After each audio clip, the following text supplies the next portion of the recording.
નમસ્કાર. ગઢડાથી દ્વારકા સુધી યોજાનારી 350 કિલોમીટર લાંબી સનાતન ધર્મ ઉત્કર્ષ પદયાત્રાનો ભવ્ય પ્રારંભ થયો.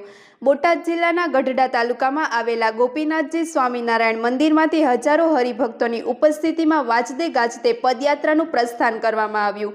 આ પદયાત્રા બોટાદ, રાજકોટ, અમરેલી, જૂનાગઢ, પોરબંદર અને જામનગર જિલ્લાઓમાંથી પસાર થઈ દ્વારકા પહોંચશે. માર્ગ દરમિયાન ઠેર ઠેર ગ્રામજનો દ્વારા ભવ્ય સ્વાગત કરવામાં આવી રહ્યું છે. સનાતન ધર્મના ઉત્કર્ષ, કુપ્રથાઓ દૂર કરવા, યુવાનોને વ્યસનમુક્ત બનાવવા તેમજ સામાજિક જાગૃતિના સંદેશ સાથે યોજાયેલી આ પદયાત્રાનું સમાપન 12 જાન્યુઆરીએ દ્વારકામાં ધર્મસભા અને દ્વારકાધીશ મંદિરના દર્શન સાથે થશે. વધુ સમાચાર માટે જોડાયેલા રહો. RP Gujarat news, Rajkot. જય સ્વામિનારાયણ બધાને. આજે 2 તારીખે દ્વારકા યાત્રા જાય છે. એના માટે બધા હરિભક્તોને આવવા માટે આમંત્રણ છે. બધા દ્વારકા જોડાજો અને બધા આપણે બસ ભગવાનનું ભજન કરીએ અને ભગવાનનું ભજન કરતાં કરતાં દ્વારકા બધા આવજો અને બસ આપણે દ્વારકા મળીએ અને બધાને જય સ્વામિનારાયણ. સ્વામી, ગઢડાથી દ્વારકા પદયાત્રાનો પ્રારંભ થયો છે.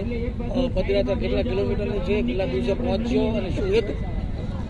આજે તારીખ 2 થી શરૂઆત થઈને 12 જાન્યુઆરીએ દ્વારકાની અંદર આ પદયાત્રા પહોંચશે. 3000 માણસો અત્યારે યાત્રાની અંદર જોડાયેલ છે.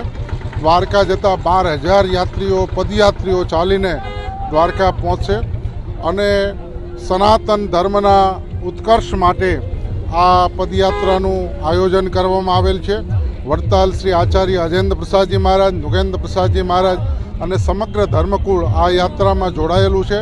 આ યાત્રાની અંદર ચાલીને પણ ધર્મધુરંધર આચાર્ય મહારાજશ્રીને એમનો પરિવાર સાથે ચાલવાનો છે. સ્વામિનારાયણ સંપ્રદાયની અંદર દેશ વિદેશના હરિભક્તો આજે ગઢડાથી દ્વારકા જવા માટે પદયાત્રાની અંદર જોડાયેલા છે. ગામો ગામની અંદર ખૂબ ઉત્સાહ અને ઉમંગ છે અને સર્વત્ર જગ્યાએ યાત્રાનું ખૂબ ભવ્યતાથી સ્વાગત થઈ રહ્યું છે. રહેવા જમવાની તમામ વ્યવસ્થાઓ ગામના ભાવિક ભક્તો કરી રહ્યા છે. જય સ્વામિનારાયણ, જય દ્વારકાધીશ. પરમ પૂજ્ય સનાતન ધર્મધુરંધર 1008 આચાર્ય મહારાજ શ્રી અજેન્દ્ર પ્રસાદજી મહારાજશ્રીના આજ્ઞા આશીર્વાદથી ભાવિ આચાર્ય લાલજી શ્રી નુગેન્દ્ર પ્રસાદજી મહારાજશ્રીની અમી દ્રષ્ટિથી આજે નાના લાલજી મહારાજ શ્રી પુષ્પેન્દ્ર પ્રસાદજી મહારાજશ્રીએ ગઢડા મંદિરથી આ ભવ્ય દ્વારકાની પદયાત્રાનો પ્રારંભ કરાયો છે. આનંદની વાત એ છે કે ગઢડાથી દ્વારકા સુધી ધર્મકુળ યાને કે નાના લાલજી મહારાજ શ્રી યજ્ઞેન્દ્ર પ્રસાદજી મહારાજ પણ પદયાત્રામાં જોડાયા છે.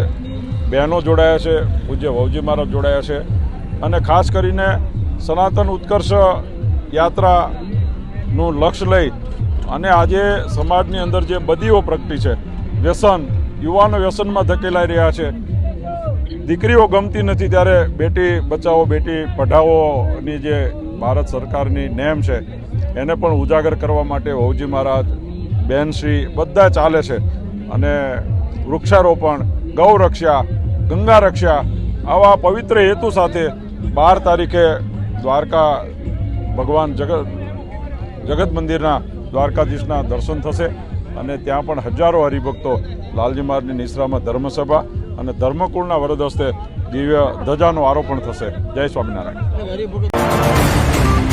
નામ તમારું? મારું નામ ખંડેરિયા કિશન નિલેશભાઈ છે, ક્યાંથી આવો? રાજકોટથી. જે પદયાત્રા યોજે છે ગઢડાથી દ્વારકા, તમે જોડાયા છો? હા હા. શું હેતુથી જોડાયા છો? બસ સંતો હરિભક્તોની સાથે ગુરુદેવની ઈચ્છાથી. પદયાત્રાની અંદર તમે ચાલતા ચાલતા આવ્યા છો, આમ ખરેખર કેવું લાગે છે? કેવો ભાવ? ખૂબ જ આનંદ, ખૂબ જ આનંદ. અત્યારે બધા હરિભક્તો સાથે ભજન, કીર્તન, પૂજ્ય મહારાજશ્રીની સાથે પૂર્ણ રીતે. યુવાનો છે એ પશ્ચિમી સંસ્કૃતિમાં જઈ રહ્યા છે, તમે એક પદયાત્રામાં જોડાયા છો, યુવાનોને શું સંદેશ આ પદયાત્રાને લઈને? અત્યારે જે યુવાનો, ખાસ કરીને જે કોલેજિયન છે અમારી જેવા, કે જે કોઈ પણ ભણે છે, તે અત્યારે ખોટા માર્ગે જઈ રહ્યા છે, કે જે ખોટી રીતે આગળ વધી રહ્યા છે. એને ખાસ એક જ કે અત્યારે સનાતન ધર્મ તરફ જોડાવવું જોઈએ. જે કંઈ પણ આપણા ગુરુદેવના, માતા પિતાના, વૃદ્ધોના જે કંઈ પણ સંસ્કાર છે, ભગવાનની શિક્ષાપત્રી પ્રમાણે જે કંઈ પણ આજ્ઞા કરેલી છે મહારાજે, એ પ્રમાણે આગળ વધવું જોઈએ અને બધાને વ્યસન મુક્તિ, ખોટા વ્યભિચારથી દૂર રહેવું. આ પદયાત્રાનું આયોજન કેવું લાગ્યું તમને? ખૂબ જ સરસ. બધા એકદમ હરિભક્તો બધા એક સાથે ભજન કીર્તન સાથે મહારાજની આજ્ઞાથી બધા એક સાથે જોડાઈ રહ્યા છે. જમવાની તે તે પછી પ્રસાદની બહુ સારી વ્યવસ્થા છે.